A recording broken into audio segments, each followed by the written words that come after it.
karaktera, ponekad specifičan. Specifično je sad u ovome slučaju što je ovo u počast velikom mađarskom satiričnom pjesniku Mladenu Beriću.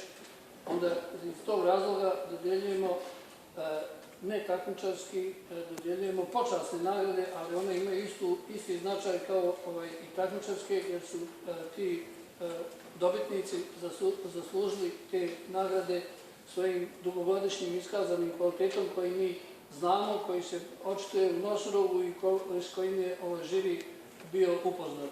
Ova počasna nagrada ide gospodinu Abdurrahmanu Haliloviću iz Rijeke, Hrvatska, i ja želim da on i dalje nastavi i saradnju sa nama i svoj stvaralački opus na zadovoljstvo čitalaca i same kulturne sredine Rijeke. Čestitam gospodinu.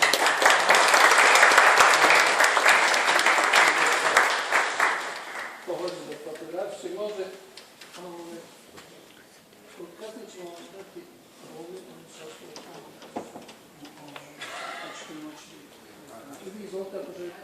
ja zahvaljujem žiriju, zahvaljujem se publici, vjerovatno je ona u tome sudjelovala. I to mi je obaveza da nastavim pisati i da budem još kvalitetni. Hvala.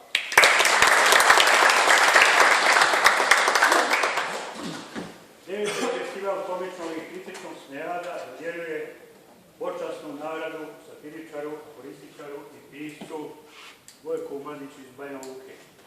Živi isti. Vojko Mandić, on je naša banjanska peljenica i ovako se igrač, a inače je svestrana ličnost. Možete da, evo ja mu uručujem od srca ovom nagradu ispred časke i sednice. Ovo se nije šala, onda glava. Oni koji bi to imalo bolje znaju da taj klub svoj interesovanja zovem skraćeno peška. Poezija je humor, astrologija i državnika. Tako da ću ovo prizvanje staviti taj svoj pehar i ovo da sve mislim da ću jedno kao kažem, to je moj aforizam. Istraga je u šoku.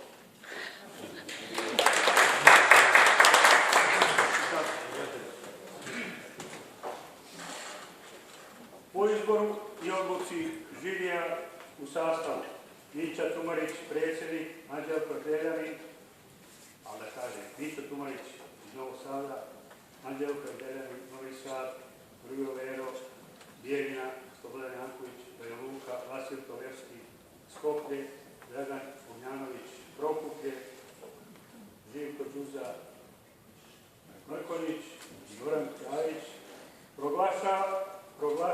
proglašava zbirku satirične poezije Onamad je bila dobar komad autora Mladena Berića, dakle knjiga koja je štampana prošle godine i izašla je u izdanju udruženja Tale. Čestitam dobitniku, molim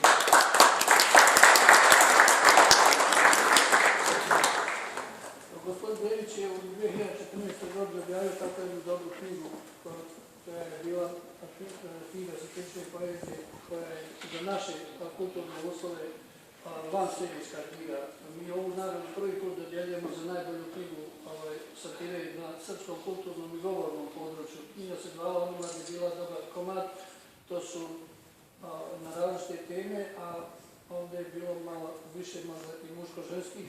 I nagrada se zove najbolja knjiga satire na srpskom govornom i kulturnom području za 2014. godinu.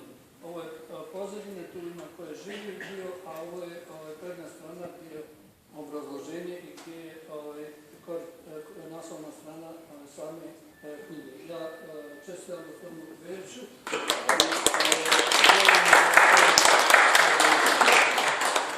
Svi u nas obraduje sa sve novim i novim pjesama još dugo izvoditi.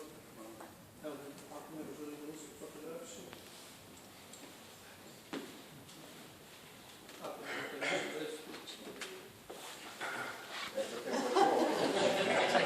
Ovo je moj navijač. Želim da zahvalim želiju što mi je dodijelio ovu nagradu nadam se da će mi biti podstrek da pišem još bolje u svakom slučaju i da dobijem još koju nagradu. Mislim, ima slične teme, moje sa sličnom poezijom prvenstveno. Još jednom hvala žiriju i hvala jednom